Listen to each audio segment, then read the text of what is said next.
1 versus 2 situation, the pressure is on, hands are sweaty, can you clutch up?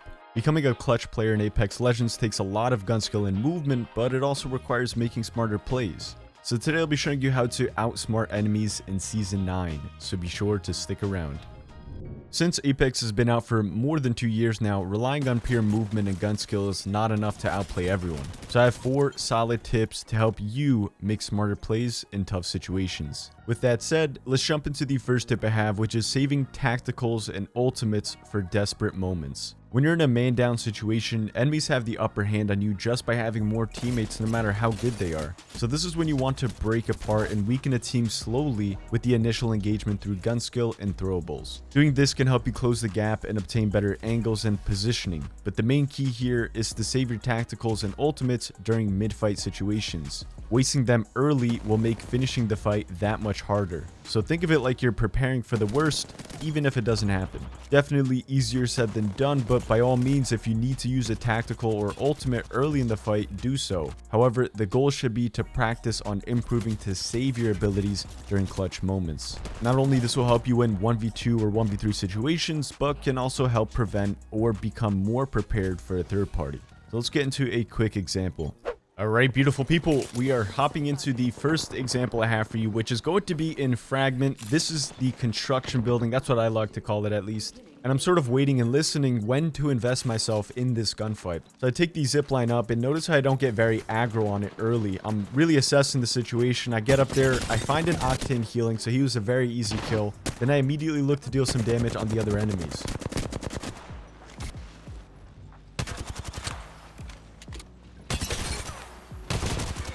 He got wiped fairly simple. He was already weak from the fight when it started. And notice what I do here is I drop my armor and pick up the fresh one in the box. So now I can play around that armor swap if I need to. I know exactly where it's going to be. Find the Octane on the second floor. But I wasn't really prepared for him, number one. And number two, I do want to play this armor swap since I have it. So I'm going to let them push me here. And notice how I still have my portal. I still have my phase. I did not make any type of portal play when it was unnecessary. Just to be stylish. I'm not going to do that. I'm going to save it during desperate moments. So Wraith climbs up on me. I'm trying to get an angle on her, but she hits me with a solid wingman shot. I have no idea how she connected. So I go down, get the armor swap, take a random floor of the building. And again, let them come to me, playing my cover, waiting for that first knock. Octane gets very aggro, splits himself up. I was able to get the 1 mag on him, making it a 1v1 situation, still having my phase and my port to my availability. When you can get knocks without using your tacticals or ultimates, you can then use it for mid gunfight or to close the gunfight when you actually need it. So Wraith then comes to my floor and spams me with arcs while I'm trying to get this bat off. So what I'm going to do is, since it's almost halfway, I jump off to the bottom floor, sparing me even more time while sort of moving because I know I'm going to get smashed by these arcs if I stay there. Was able to get the bat off on the bottom floor, and then guess what? I'm taking a portal, and then I need to climb up. So instead of just normally climbing up, I'm going to phase climb so that way I don't get shot. And then what I love doing is actually, when you're releasing a portal with Wraith, is I love knee sliding, releasing, and jumping. It gets you very good momentum, and then I was able to get behind cover while doing that, and definitely expecting the push, because she already chased me to the bottom floor, so she's going to climb right back up.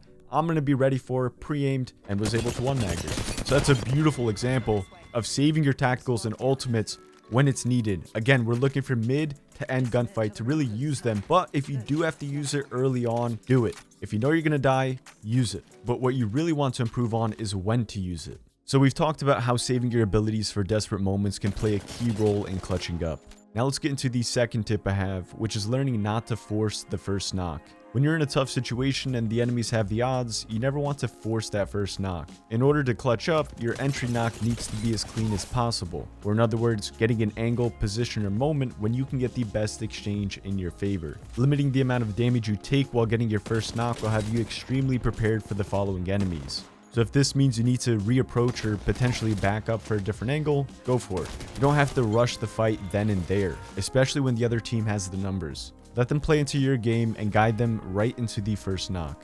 Doing this can easily have you on your way to clutching up in more fights and successfully wiping squads that have the upper hand. Although this does take a bit of patience and practicing on how you engage squad fights. So let's take a look at another example. All right, ladies and gentlemen, we're hopping into the next example, which is going to cover not forcing the first knock. Let that first knock come to you. Don't try and heavily force it, because then things are not going to go your way afterwards. Yes, you may be able to get the first knock, but then the rest of the kills won't happen. So we're back in Fragment. Landed on the backside of the buildings though, so this is very close to the sweaty 3-stack building, and I immediately get my weapon set up and go directly for height. Again, I want to assess the situation. I want to figure out where the enemies sort of are, and it gives me a way of planning what I want to do. Was able to one mag the Wraith peeking from the balcony. She had some beautiful shots on me, absolutely torched me. So I'm going to crank a few cells here, and I noticed her teammates there. So it's an Octane. Figured I could try to get a Thermite, maybe finish off the kill that way. Don't get the kill finish, but I do crack Octane with that Thermite. So I'm going to cap up a little bit more. And then I'm going to send the Octane, because I know he has to res, and that's going to waste a lot of time. Octane gets the res off. I was able to kill him though, but I do have another team on me now. So it's a solo Wraith that we're looking for and a full 2-man. So I phase back and go straight back to my height, exactly where I was, because this is a very dominant spot for this sort of area when you're peppering around. And again, I'm not forcing that knock right there. I could have fought the Valkyrie right then and there, but I didn't do it. I'm going to back up a little bit, play my ground, and reapproach.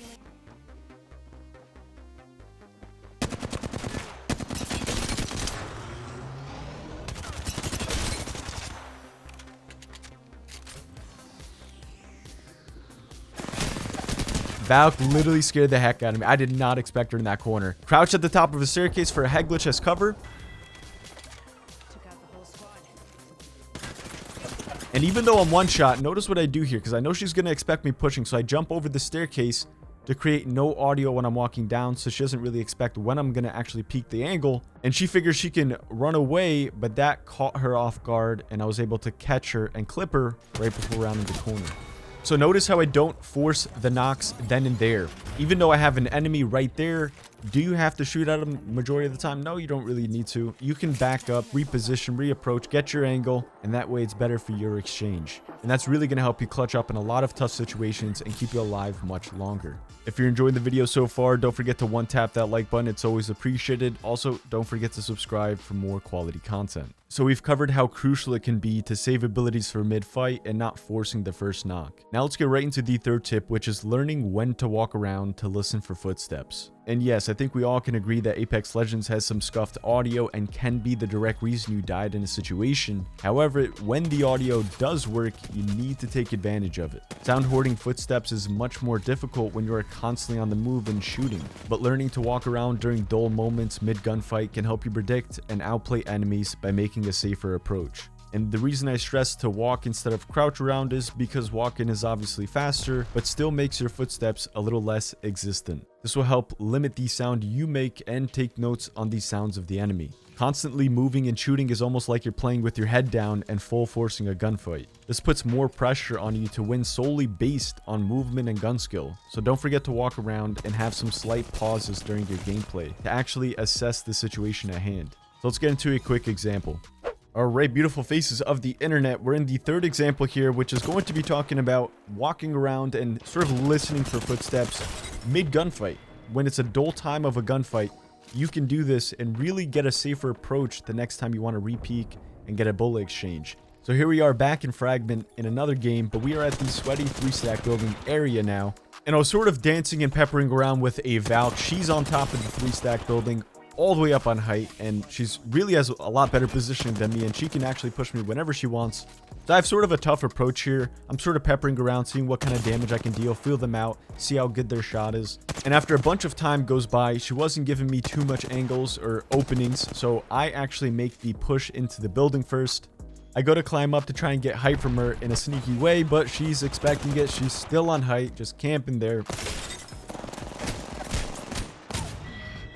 Was able to get a beautiful wingman headshot when she dropped, because she's going to get the stun effect, and was able to clean her up with a little bit of spicy movement and wingman hip fires. But now you're going to notice I get pushed by someone else, and I sort of walk around. I don't make too much noise. I don't want them knowing exactly where I am, because I am low on health. So now she knows where I am. She hit me with a solid 11 with the PK. And this is where you want to reapproach and kind of relocate, because she knows I'm on that layer. She's going to be expecting sort of a pre-aim style push on that floor. So if you change up your angles and positioning, they can't do that sort of approach, and it's going to be tougher for them to land more shots. And I was able to catch her, literally shocked, because again, changing my positioning and trying to keep the enemies guessing. But the key moment was in between both of the fights. When I got the initial kill on Valk, then you're going to notice how I sort of stood still, listened for some footstep audio, and didn't want to walk around too much myself because, again, I don't want to make noise for them to get intel on me. All right, beautiful people, we're almost finished. Now let's get into the fourth and final tip I have, which is to play a backwards fight. Not every squad fight will pan out in your favor. In fact, very few squad fights will be plain simple and to the T. So playing a backwards fight until it's your time to be the aggressor is the best way to keep up with multiple enemies. You never want to trap yourself down to one position unless you're using Caustic or Rampart, but even then, sometimes it's best to relocate during a fight if possible. And I say this all the time, but you really want to improve on how to play passive-aggressive, which is when you slowly weaken, then back up, and repeat. Eventually, you'll get an opportunity when you can achieve a knock while doing this, and then you can flip the switch to get slightly more aggressive. Having a full-blown Juggernaut mentality rarely works unless you're playing Gibby, so be mindful on how invested you get into a fight, and don't be afraid to push when you create an opening during the fight. Apex is a game of give and take with damage, so improving when to push and when to back up can easily help you make smarter plays. Let's take a look at our final example. Alright, ladies and gents, hopping into the last clip I have for you guys. This time we're on Estates. So I get some initial shots off Watson. Not too crazy damage, but I notice she has blue armor.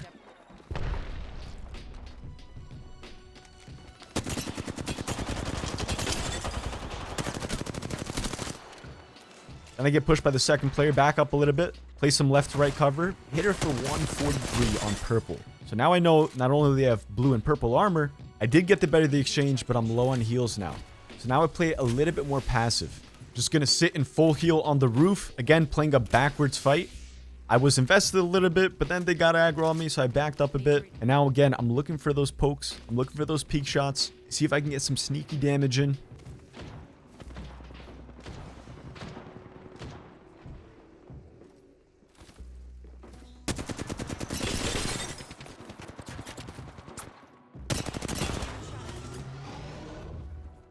Get a white swap because I'm out of cells. Notice how I'm playing my cover. Very tight to cover right now. I can't afford to take a lot of damage. So since I only have white armor and I have 0 heals, I'm looking to get the best positioning possible, which is on top of the building. Right away, I get to the top, and then that way I can pre-aim if they climb up, and I'm forced to get the better of the exchange as long as I'm hitting my shots. And that's exactly what happened with the Bloodhound. Was able to one-mag him, but I still have the Bloodhound's teammate plus the 2 enemies on the bottom. So we're taking it step by step right now. Beautiful shots on lifeline there. That's definitely sendable, but I do have to be aware of the other squad inside.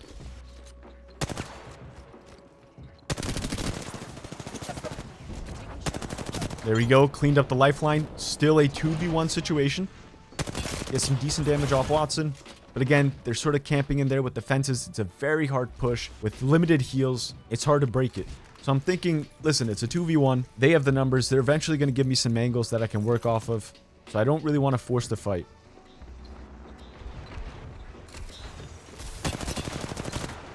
Able to poke some shots at lifeline there when she opened the door. Beautiful shots on Watson coming around. And look how I'm sort of changing my positioning. That way they don't know exactly where I'm at. That's why I was able to get the shots off Watson without even looking at me.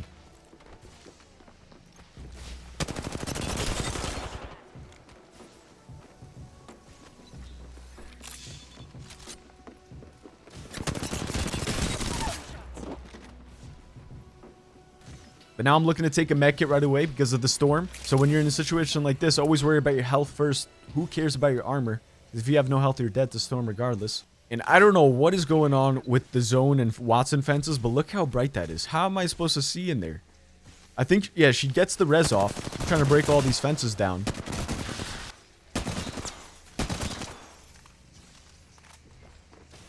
The easy knock on Watson.